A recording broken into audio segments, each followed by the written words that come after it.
Welcome to Not Milk Never Milk. Subscribe if you're lactose intolerant. You start by powering and pairing the controller so changes apply immediately. Open the Xbox Accessories app on Xbox or Windows, or go to Settings Devices, Bluetooth, and other devices. This is where the auto-off option lives. If the app is missing on your PC, plug the controller in with a USB cable to guarantee detection. Once done, keep the controller awake and visible while you move to the next menu. This prevents it from timing out before settings save. Now you modify the power behavior. In the Xbox Accessories app, select your controller, open Device Details or Configure, then look for Sleep or Auto-Off options and choose the longest interval or off.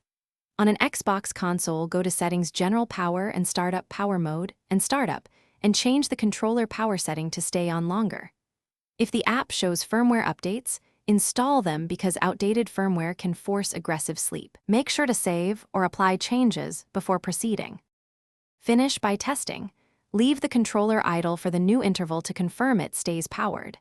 If it still turns off, update the controller firmware in Xbox Accessories and retry. Sometimes updates fix sleep bugs. Make sure the console or PC power settings don't override peripheral behavior. If you run into persistent issues, connect the controller with USB, reapply settings, and as a last resort, reset and repair the controller. This clears stuck profiles and typically resolves stubborn. Thanks for watching. If this was helpful, leave a like and consider subscribing. See you next time.